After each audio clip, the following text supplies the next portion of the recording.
Hello students, let's start the today's class with our topic alternative or non-conventional sources of energy. इस line का मतलब क्या है? Alternative या non conventional sources of energy का मतलब ये है कि ऐसे सोर्सेज ऑफ एनर्जी जो पूरी दुनिया में ज़्यादातर यूज़ नहीं होते हैं, जो कॉमन नहीं है बेसिकली, ओके, जो पारंपरिक तरीके से यूज़ नहीं होते हैं, ओके।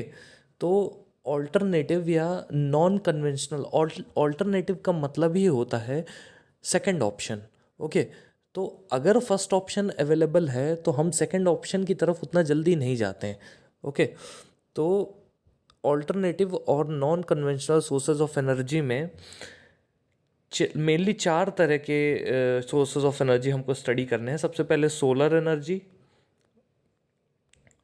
फिर हमको स्टडी करना है energy from the sea, okay, solar energy, energy from the sea, geothermal energy and nuclear energy, okay. तो there are four types of non conventional sources of energy. पहली कौन सी है? Solar energy, second energy from the sea, third geothermal energy and fourth nuclear energy, okay. इन चारों को हम आज के लेक्चर में डिस्कस करेंगे, ओके। तो सबसे पहली है हमारी सोलर एनर्जी, ओके। तो सोलर एनर्जी आप सब जानते हैं, आजकल सोलर पैनल्स आ गए हैं, जगह जगह लगा दिए जाते हैं सोलर पैनल्स। क्यों लगा दिए जाते हैं? देखिए, उनका इंस्टॉलेशन कॉस्ट तो थोड़ा सा होता है ज़्यादा, बट वो लाइफ लॉन्ग होते हैं। मतलब वो 15-20 साल तक उनको कुछ होता ही नहीं है, बस उनको साफ़ सफाई, थोड़ा सा मेंटेनेंस करना पड़ता है, बट वो पूरी तरह से बिजली प्रोड्यूस करने में कारगर है, ओके। तो चलिए हम non conventional source of energy में सबसे पहला जो है सोलर एनर्जी, उसको हम स्टडी करते हैं, ओके। तो देखिए, सोलर वर्ड का मतलब होता है सन, ओके। तो सन से मिलने वाली एनर्जी को हम बोलते हैं सोलर एनर्जी, ओके। तो सन से जो सनलाइट आती है वो आपने देखा होगा, पहले जो कैलकुलेटर्स वगैरह आते थे, अभी भी कुछ कुछ आते हैं, वो सन की एनर्जी से चलते थे, वो चार्ज हो जाते थे सन की एनर्जी से, ओके। क्योंकि उसमें छोटा सा सोलर सेल पैनल लगा होता था, ओके। तो जो सोलर एनर्जी है वो मेनली सोलर सेल पैनल से हमको एक्सट्रैक्ट की जाती है, यानी सोलर सेल पैनल से हमको मिलती है, ओके। कैसे मिलती है ये मैं आपको बताता हूँ। देखिए क्या होता है, जो सोलर सेल पैनल होता है वो सिलिकॉन या जर्मेनियम नाम के सेमीकंडक्टर का बना होता है। तो ये जो सिलिकॉन सेमीकंडक्टर है, ये एक तरह का मेटल होता है, ओके, या मेटलॉइड होता है, या बोल दूँ मैं, या नॉन मेटल होता है, ओके। तो अगर मेटल के साथ मिक्स कर दिया जाए तो इसका मेटल प्रोपोर्शन ज़्यादा हो जाएगा, वैसे ये नॉन मेटल होता है, ओके। तो सिलिकॉन और जर्मेनियम जो नॉन मेटल होते हैं, इनको हम सेमीकंडक्टर्स बोलते हैं, क्योंकि ये जब इनको ये ऐसे मटेरियल होते हैं कि जब इनको हीट या लाइट एनर्जी दे दी जाती है तो ये इलेक्ट्रिसिटी पैदा करने लगते हैं। सिलिकॉन या जर्मेनियम को जब हम हीट या लाइट एनर्जी दे देते हैं तो इनसे बिजली पैदा हो सकती है, ओके। तो यही सिलिकॉन या जर्मेनियम नाम के सेमीकंडक्टर की प्लेट बना दी जाती है, ओके। और वो प्लेट मिलकर के बना लेती है सोलर सेल। बहुत सारे सोलर सेल सीरीज़ में कनेक्ट किए जाते हैं, मतलब एक के बाद दूसरा, एक खराब हुआ तो सारे सारे खराब हो जाएंगे। सीरीज का मतलब ये होता है, ओके। तो बहुत सारे सोलर सेल सीरीज में कनेक्ट किए जाते हैं और ये सब साथ में मिलकर के इकट्ठे एक सोलर सेल पैनल बना लेते हैं, जिसमें बहुत सारे सोलर सेल होते हैं। और ये सोलर सेल किससे बने होते हैं? सिलिकॉन से, ओके। और सिलिकॉन एक सेमीकंडक्टर है। ये सेमीकंडक्टर हीट या लाइट पड़ने पर चार्ज हो करके इलेक्ट्रिसिटी प्रोड्यूस करता है, ओके। तो ये थी सोलर एनर्जी। अब मैं रीड करके आपको एक्सप्लेन करता हूँ कि सोलर एनर्जी में एनसीईआरटी में क्या लिखा हुआ है। The sun has been radiating an enormous amount of heat at present for nearly 5 billion years. लगभग 5 बिलियन सालों से, 5 बिलियन मतलब क्या होता है? 1000 मिलियन। 1000 मिलियन, मिलियन कितना होता है? 1 मिलियन कितना होता है? 1 मिलियन होता है 10 लैक्स, ओके। तो 1000 × 10 लैक्स, आप खुद ही अनुमान लगा सकते हैं कि सन जो है वो कितने सालों से हमको एनर्जी दे रहा है, हीट और लाइट के फॉर्म में, ओके। तो लगभग 5 बिलियन सालों से ये हीट और लाइट दे रहा है, और आने वाले 5 बिलियन सालों तक अर्थ को हीट और लाइट सन देता रहेगा, ओके। इसीलिए हिंदी में कहावत है, सूरज को मित्र बोलते हैं। सूरज का जो पर्यायवाची होता है या सिनोनिम होता है वो मित्र होता है। क्यों मित्र बोलते हैं सूरज को, आपको पता होना चाहिए। ये थोड़ा सा मैं टॉपिक से हट गया बट आपको बता देता हूँ। सूरज को मित्र इसलिए बोलते हैं क्योंकि वो अर्थ को, वो पृथ्वी को प्रॉमिस करता है कि वो अगली सुबह फिर से आएगा रोशनी देने। ओके, तो वो पृथ्वी को प्रॉमिस करता है और ऐसा प्रॉमिस फ्रेंड्स ही करते हैं, इसीलिए उसको मित्र बोलते हैं। ओके, चलिए ये तो मैं एक आपको रिलीजियस इन्फॉर्मेशन मैंने दे दी। ओके, चलिए आगे बढ़ते हैं। तो सन पिछले 5 बिलियन सालों से अर्थ को हीट और लाइट दे रहा है और आने वाले 5 बिलियन सालों तक भी देता रहेगा। Okay, only a small part of solar energy reaches the outer layer of the earth's atmosphere. जो अर्थ है यानी जो हमारी पृथ्वी है, उसकी जो बाहरी लेयर है, जिस एयर एयर जहाँ पर प्रेजेंट है उसको एटमॉस्फेयर बोलते हैं। ओके, तो ये जो सोलर एनर्जी है ये पूरी तरह से अर्थ में नहीं पहुंच पाती है। क्यों? क्योंकि जो एयर का जो पूरी चादर है हमारी अर्थ के चारों तरफ, जिसको एटमॉस्फेयर बोलते हैं, उसकी जो ओजोन लेयर है वो सन की लाइट को एब्जॉर्ब कर लेती है, ताकि सन की अगर डायरेक्ट लाइट पड़ जाएगी बिना एब्जॉर्ब हुए तो हम सब जल सकते हैं। ओके, पूरे प्लांट्स वगैरह जल जाएंगे क्योंकि बहुत ज़्यादा टेम्परेचर होता है उसकी सनलाइट में। ओके, जैसे ही वो अर्थ के एटमॉस्फेयर में एंटर करती है तो जो अर्थ में ओजोन लेयर है वो सनलाइट से हार्मफुल जो रेज़ हैं उनको अपने पास इकट्ठा कर लेती है ओजोन लेयर। ओके, उन हार्मफुल रेज़ को अर्थ तक आने ही नहीं देती। कौन? Ozone layer. Okay, harmful rays कौन सी हैं?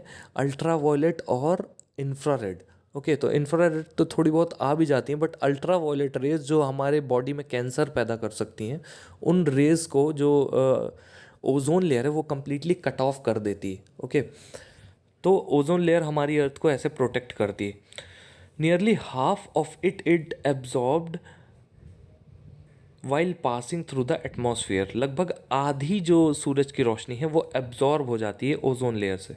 ओके, बाकी जो बच जाती है वो अर्थ की सरफेस पे पहुंच जाती है। ओके, चलिए अब हम इस फैक्ट को पढ़ने की कोशिश करते हैं और समझने की कोशिश करते हैं इसमें क्या लिखा हुआ है। India is lucky to receive solar energy for greater part of the year.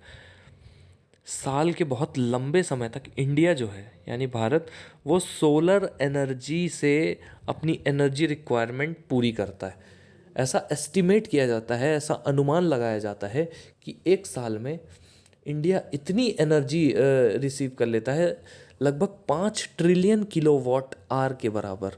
Okay, 5000 trillion kilowatt hour के बराबर। ओके, 5000 ट्रिलियन किलोवाट, ये आप इमेजिन भी नहीं कर सकते इतनी इलेक्ट्रिसिटी होती है। Under clear cloudless sky condition, ऐसी कंडीशन में जब बादल वगैरह नहीं होते हैं, सूरज की रोशनी पूरी तरह से अर्थ में पड़ रही होती है, एक एवरेज जो होता है वो 4 to 7 किलोवाट आवर पर मीटर स्क्वायर होता है। मतलब 1 मीटर स्क्वायर का अगर सोलर सेल पैनल है, ओके, 1 मीटर स्क्वायर मतलब 3.3 × 3.3। ओके, 3.3 लेंथ हो गई और 3.3 विड्थ हो गई, ये फीट में बता रहा हूँ। ओके, तो 1 मीटर स्क्वायर ये होता है। तो 1 मीटर स्क्वायर का जो सोलर सेल पैनल है वो 4 to 7 किलोवाट आवर बिजली पैदा करता है। Okay, the solar energy reaching unit area at outer as of the earth atmosphere exposed perpendicularly to the rays of the sun at an average distance between the sun and the earth is known as the solar constant। तो solar constant की definition आए तो solar constant ये बोलेंगे कि जो solar energy outer atmosphere में पहुंचती है, जो आउटर एटमॉस्फेयर एब्जॉर्ब कर लेता है, ओके, तो वो कहलाता है हमारा solar constant. Okay, it is estimated to be approximately 1.4 kilojoule per second per square meter और 1.4 किलोवाट पर मीटर स्क्वायर। ओके, ये जो सोलर कांस्टेंट होता है इसकी जो वैल्यू होती है वो कितनी होती है? 1.4 किलोजूल पर सेकेंड पर स्क्वायर मीटर या 1.4 किलोवाट पर मीटर स्क्वायर। ओके, चलिए एक्टिविटी 14.5 को हम एक बार नज़र डालते हैं, रीड करते हैं क्या बोलना चाह रहा है।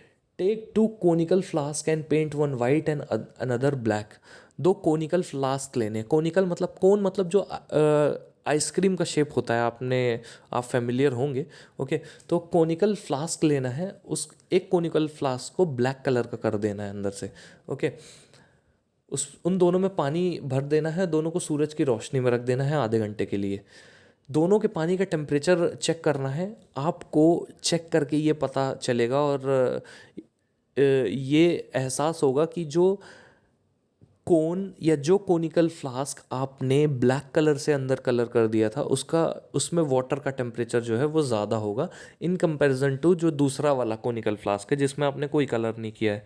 ओके, तो इसका मतलब ये होता है कि अगर किसी चीज़ को ब्लैक कलर कर दिया जाए, या ब्लैक जो कलर होता है वो हीट को एब्जॉर्ब करता है।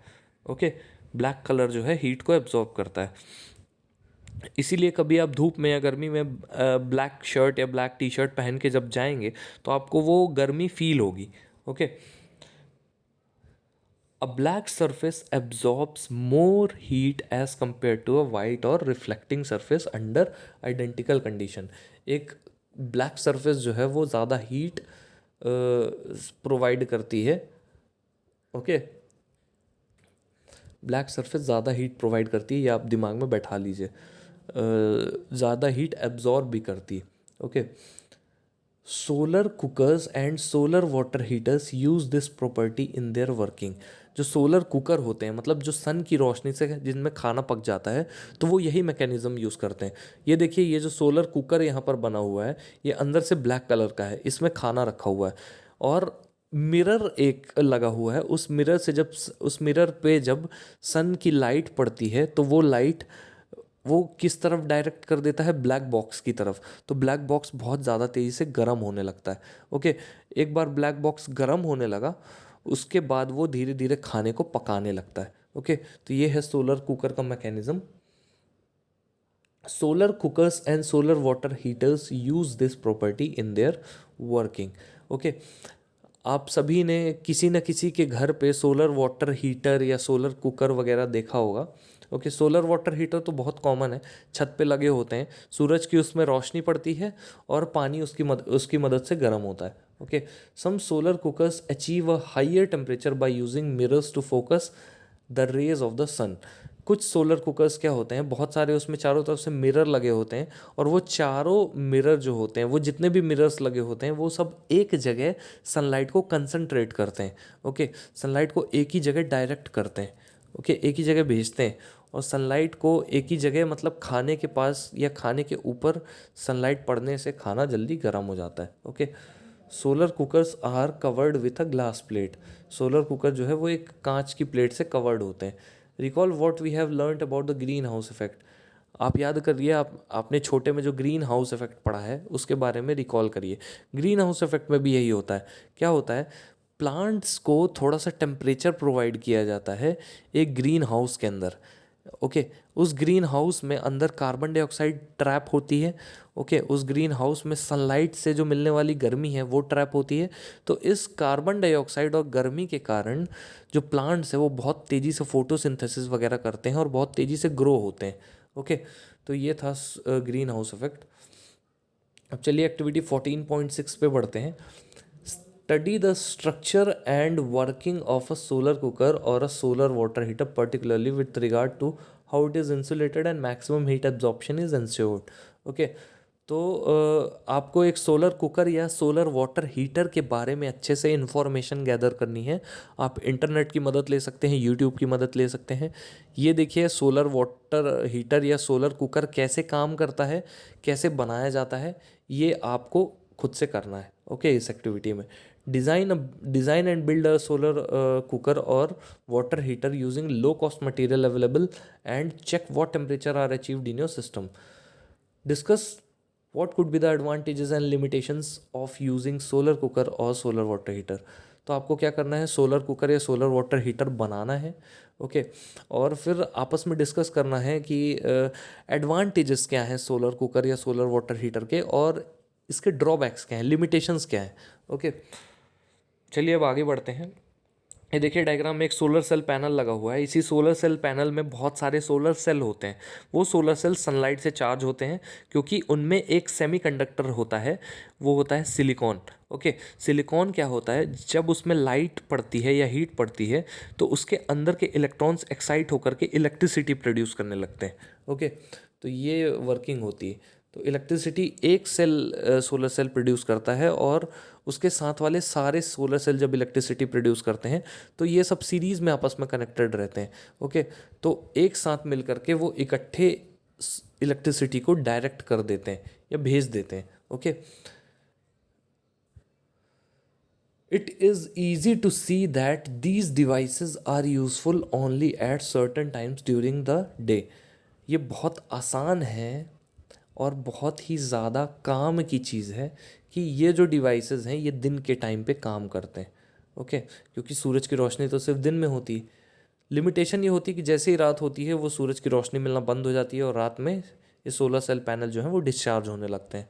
ओके, बट ये है आजकल टेक्नोलॉजी एडवांस हो गई है, इन्वर्टर भी लगा रहता है, तो वो जो सोलर सेल पैनल दिन में जो जितनी एनर्जी उसने ली है वो उससे इन्वर्टर चार्ज हो जाता है और उससे एनर्जी आउटपुट किया जा सकता है रात में भी। ओके, और आजकल फोटोवोल्टेइक सेल्स आ गए हैं जिससे क्या होता है कि अगर सनलाइट नहीं भी है, सिर्फ लाइट है, डे लाइट, ओके, अगर बादल हैं और डे लाइट है तो भी जो है वो फोटोवोल्टेइक सेल चार्ज हो जाते हैं। ओके, चलिए आगे कुछ इन्फॉर्मेशन है उसके बारे में और जानते हैं।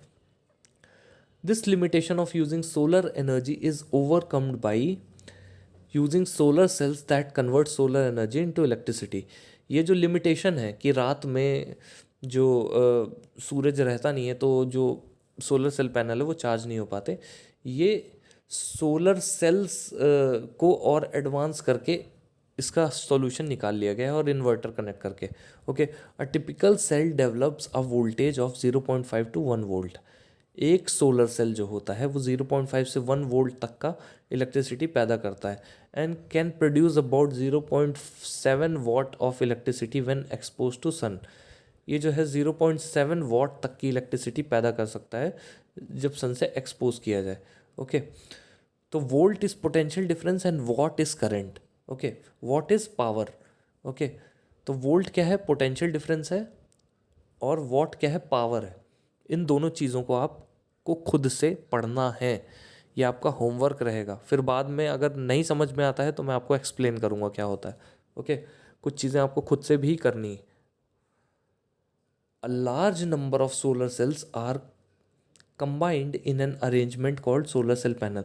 अब सोचिए एक सेल जो है वो 0.5 से 1 वोल्ट तक का पोटेंशियल डिफरेंस पैदा करता है। तो आप खुद सोच सकते हैं कि जब 20-25 से 30 सेल आपस में कनेक्टेड होते हैं तो लगभग 15 से 30 वोल्ट तक का पोटेंशियल डिफरेंस पैदा हो जाता है एक सोलर सेल पैनल से। ओके, और जब बहुत सारे सोलर सेल पैनल आपस में कनेक्टेड होते हैं तो आप खुद सोच सकते हैं कि कितनी बिजली बनाई जा सकती है। Okay, a large number of solar cells are combined in an arrangement called solar cell panel that can deliver enough electricity for practical use। तो बहुत सारे सोलर सेल आपस में अगर कनेक्ट कर दिए जाएं तो वो एक सोलर सेल पैनल बना लेते हैं और ये सोलर सेल पैनल इतनी इलेक्ट्रिसिटी पैदा कर देता है कि आपके घर की जो डेली रिक्वायरमेंट है वो पूरी हो सकती है। Okay, the principal advantage associated with solar cells are that they have no moving parts. Solar cell का एक सबसे बड़ा एडवांटेज ये है कि इनका कोई मूविंग पार्ट नहीं होता। मूविंग पार्ट का मतलब क्या होता है कि चलता फिरता चीज़ नहीं होता है, ये एक जगह इंस्टॉल कर दिए फुर्सत हो गए। ओके, इसमें मेंटेनेंस भी बहुत कम लगती है और इस पे ध्यान देने की भी उतनी ज़रूरत नहीं पड़ती। बस कुछ महीनों में इसके ऊपर जो धूल जम जाती है उसको हटाना पड़ता है। ओके, सोलर सेल पैनल के ऊपर जो धूल वगैरह जम जाती है उसको हटाना पड़ता है, बाकी ज़्यादा मेंटेनेंस वगैरह की ज़रूरत नहीं पड़ती। ओके, और ये कहीं पर भी इंस्टॉल किया जा सकता है, छत पर या फिर कहीं पर भी। ओके, जहाँ पर सनलाइट पड़ रही हो।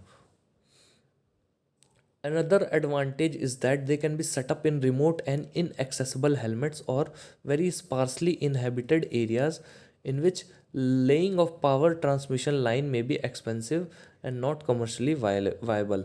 ओके, इसका एक एडवांटेज और है कि ये पहाड़ों में, जंगलों में जहाँ पर सूरज की रोशनी सीधी पड़ती है, तो वहाँ पर ये इंस्टॉल किए जा सकते हैं आसानी से।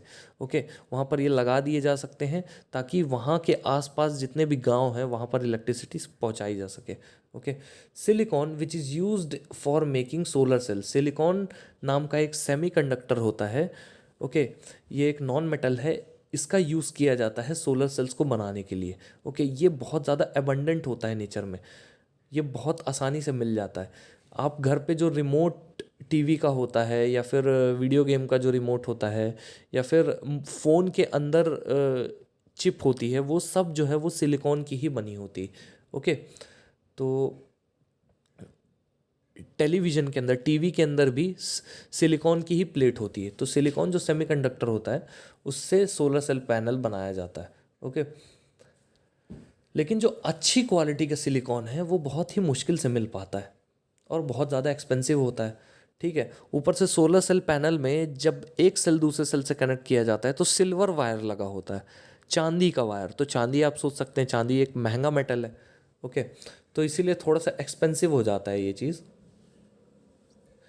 इन spite of high cost and low efficiency, high cost और लो एफिशिएंसी के हाई कॉस्ट और लो एफिशिएंसी के कारण सोलर सेल्स जो हैं वो बहुत जगह यूज़ किए जाते हैं।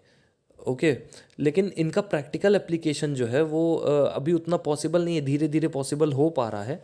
ओके, तो ये बहुत जगह इंडस्ट्रीज़ वगैरह तो यूज़ कर पाती हैं इसको, बट नॉर्मल लोग जो हैं वो आसानी से इंस्टॉल नहीं करवा पाते क्योंकि 2-3 लाख रुपए खर्च हो जाता है एक बार में। तो हर कोई इतना पैसा इलेक्ट्रिसिटी सेव करने के लिए देता नहीं है। उनको लगता है बस 2-3-4 हज़ार रुपये इलेक्ट्रिसिटी का बिल दे देंगे हर महीने, वो ज़्यादा सही है।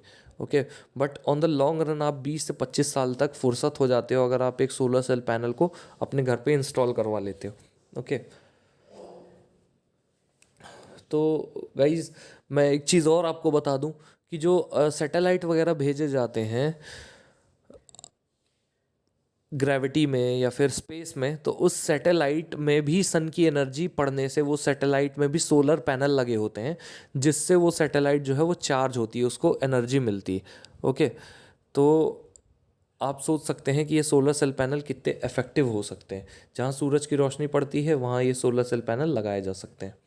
ओके, रेडियो और वायरलेस ट्रांसमिशन सिस्टम्स और TV relay systems in remote areas use solar cell panels. तो रेडियो या फिर वायरलेस ट्रांसमिशन सिस्टम जो होते हैं या फिर टीवी रिले स्टेशंस जो होते हैं दूर दराज इलाकों में, वो सोलर सेल पैनल का इस्तेमाल करते हैं। Artificial satellites and space probes like Mars orbitals use solar cells as main source of energy. जो मार्स ऑर्बिटर वगैरह होते हैं जो मार्स के चक्कर लगाते हैं या फिर आर्टिफिशियल सैटेलाइट्स वगैरह होती हैं, वो सब सोलर सेल का यूज़ करती हैं। Okay, traffic signals, calculators and many toys are fitted with solar cells. Traffic signals हो गए, कैलकुलेटर्स हो गए और बहुत सारे जो खिलौने होते हैं उनमें सोलर सेल लगे होते हैं। कैलकुलेटर वगैरह में भी सोलर सेल लगे होते हैं। The solar cell panel are mounted on specially designed inclined rooftops so that more solar energy is incident over it. छतों में लगाए जाते हैं सोलर सेल पैनल ताकि सूरज की रोशनी उस पर पड़ सके। Okay, the domestic use of solar cell is however limited due to its high cost. जो घरेलू यूज़ है सोलर सेल का वो लिमिटेड होता है। ओके, क्योंकि सोलर सेल जो है वो महंगे आते हैं। ओके, तो इसीलिए हर घर मतलब हर इंसान अफोर्ड नहीं कर सकता है उसको। ओके, चलिए अब हम आगे बढ़ते हैं और हम अपने दूसरे टॉपिक की तरफ आते हैं जो है एनर्जी फ्रॉम सी। पहली क्या थी? पहली non conventional source of energy थी सोलर एनर्जी। अगली है एनर्जी फ्रॉम सी। ओके, तीसरी है जियोथर्मल एनर्जी और चौथी है न्यूक्लियर एनर्जी। ओके, तो total 4 non conventional source of energy हमको पढ़ना है। अब हम दूसरी वाली स्टडी करते हैं जो है एनर्जी फ्रॉम सी, यानी समुद्र से कैसे एनर्जी मिलती है, कैसे इलेक्ट्रिसिटी मिलती है, ये हम देखेंगे। तो समुद्र से मिलने वाली इलेक्ट्रिसिटी 3 तरह की होती है। कौन कौन सी? टाइडल एनर्जी, वेव एनर्जी और ocean thermal energy. Okay, OTE। तो पहली है टाइडल एनर्जी। इसके बारे में मैं आपको बता दूं, टाइड्स, उसके बारे में आपको पहले पता होना चाहिए कि टाइड्स क्या होती हैं। टाइड्स होती हैं जो समुद्र में वाटर का लेवल होता है वो उठता और कम होता रहता है। ओके, वो ज़्यादा या कम होता रहता है। ओके, वो ज़्यादा या कम किसके इन्फ्लुएंस में होता है? वो तीन उसके रीज़न होते हैं। ओके, तीन रीज़न होते हैं समुद्र के पानी के ऊपर जाने और नीचे जाने के। ओके, यानी उठने और नीचे जाने के। ओके, जो भी समुद्र के किनारे वाले एरिया है वहाँ पर दिन में 2 बार पानी चढ़ता है, मतलब हाई टाइड आती है, और पानी बीचेस से नीचे जाता है। ओके, यानी लो टाइड आती है। एक टाइम ऐसा आएगा रात में जब बीचेस पूरी भर जाएंगी, और एक टाइम ऐसा आएगा जब बीचेस खाली हो जाएंगी या साफ़ हो जाएंगी। ओके, तो एक बार हाई टाइड आती है, एक बार लो टाइड आती है। ओके, ऐसा दिन में 2 बार होता है। ओके, तो इसका रीज़न, इसके 3 रीज़न होते हैं। पहला अर्थ का रोटेशन, यानी पृथ्वी का घूमना। ओके, पृथ्वी 24 आवर्स में एक चक्कर लगाता है, एक खुद का। ओके, मतलब अपनी धुरी पे, अपने एक्सिस पे एक बार जो अर्थ है वो 24 आवर्स में एक बार घूम जाती है। ओके, और सन के चारों तरफ 365 डेज लगते हैं उसको घूमने के लिए।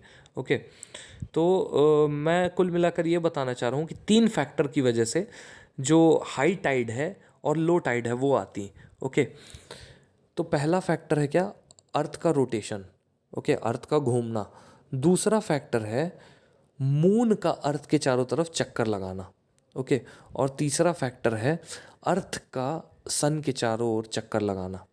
ओके, तो ये 3 फैक्टर जो हैं इसके कारण हाई टाइड और लो टाइड आती है। तो कुल मिलाकर मून हो, सन हो या फिर अर्थ का रोटेशन हो, तीनों ग्रेविटेशनल इफेक्ट डालते हैं, ग्रेविटी को चेंज करते हैं। तो इसी ग्रेविटी के चेंज होने के कारण वाटर जो है वो ऊपर की तरफ खिंचता है। जब ऊपर की तरफ खिंचता है तो हाई टाइड आती है, और जब वो वापस से सेटल हो जाता है तो लो टाइड आती है। ओके, तो इसी हाई टाइड और लो टाइड के कारण, इसी हाई टाइड और लो टाइड की मदद से इलेक्ट्रिसिटी जनरेट करवाई जाती है। कैसे? जब एक बार हाई टाइड आएगी तो समुद्र के किनारे डैम्स वगैरह कंस्ट्रक्ट कर दिए जाते हैं कभी कभी, और उन डैम्स में बीच में टरबाइन लगी होती है। तो जब हाई टाइड आती है तो उस टरबाइन को वो घुमाती है। ओके, तो उससे कनेक्टेड होता है जनरेटर या डायनेमो, और जनरेटर या डायनेमो टरबाइन के घूमने से इलेक्ट्रिसिटी को पैदा करता है। ओके, तो एक तो ये प्रोसेस हो गया। दूसरा, जब वही टाइड, वही पानी जो है जब लौटता है तो फिर से टरबाइन को दूसरी डायरेक्शन में घुमाता है, और फिर डायनेमो चार्ज होता है, और फिर डायनेमो जो है वो इलेक्ट्रिसिटी पैदा करता है। ओके, तो टाइडल एनर्जी टाइड के आने से और टाइड के जाने से प्रोड्यूस की जाती है। ओके, जब एक बार हाई टाइड आएगी तो टरबाइन घूमती है, और जब एक बार लो टाइड टाइड आएगी तो टरबाइन घूमती है। ओके, तो चलिए अब मैं रीड करता हूँ टाइडल एनर्जी में क्या लिखा हुआ है। Due to the gravitational pull of mainly the moon on the spinning earth, mainly moon के कारण यानी चंद्रमा के कारण, चंद्रमा जो अर्थ के चारों ओर चक्कर लगाता है उसके कारण क्या होता है, जो पानी है अर्थ में, ओशियन वगैरह में जो पानी भरा हुआ है वो ऊपर की तरफ चंद्रमा की तरफ खिंचता है, अट्रैक्ट होता है। ओके, तो वो इतना नहीं खिंचता कि ऊपर ही उड़ जाए, बट इतना ज़रूर खिंच जाता है कि उसका जो लेवल है वो उठ जाता है, ऊपर आ जाता है। Okay, the level of water in the sea rises and falls, जो समुद्र में पानी का लेवल है वो राइज और फॉल होता रहता है। If you live near the sea और ever travel to the place near the sea, try and observe how the sea level changes during the day.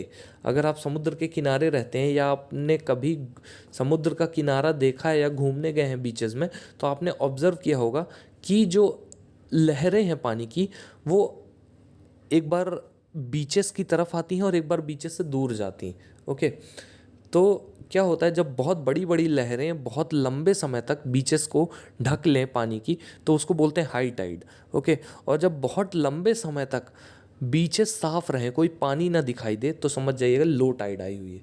Okay, तो हाई टाइड तब आती है जब चांद जस्ट ऊपर होता है समुद्र के, और लो टाइड तब आती है जब चांद जो है वो छिप जाता है। ओके, या दिखता नहीं। This phenomena is called high tide and low tide, and the difference in the sea levels gives us tidal energy. इस फिनोमिना को हाई टाइड और लो टाइड बोलते हैं, और ये जो डिफरेंस होता है सी लेवल में ये हमको टाइडल एनर्जी देता है। Tidal energy is harnessed by constructing a dam across the narrow opening of the sea. समुद्र की एक छोटी सी ओपनिंग होगी या छोटी सी जगह होगी ऐसी कोने वाली, वहाँ पर डैम बना दिया जाता है और उस डैम में टरबाइन लगा दी जाती है।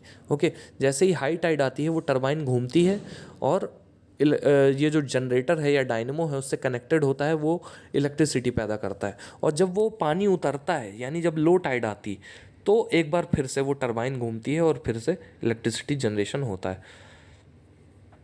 Tidal energy is harnessed by constructing a dam across the narrow opening to the sea. A turbine fixed at the opening of the dam converts tidal energy to electricity. Okay, एक turbine connected होती है, वही tidal energy को electricity में convert करती है। As you can guess the locations where such dams can be built are limited. ऐसी जगह ढूंढना मुश्किल होता है, इसीलिए टाइडल एनर्जी की लोकेशंस जो है वो लिमिटेड है और टाइडल एनर्जी से मिलने वाली एनर्जी भी लिमिटेड है। ओके, तो आई गेस आपको टाइडल एनर्जी क्लियर हो गया होगा। ओके, तो हमने आज दो चीज़ों के बारे में जाना। पहला है हमारा सोलर एनर्जी और सोलर एनर्जी कैसे पैदा होती है, क्या क्या चीज़ें होती हैं, और दूसरा टाइडल एनर्जी। तो आई होप आप लोगों को आज का लेक्चर क्लियर हुआ होगा। जो भी डाउट्स हों आप लोग मेरे से पूछते रहिएगा। Okay, so that's all for now guys, thank you so much.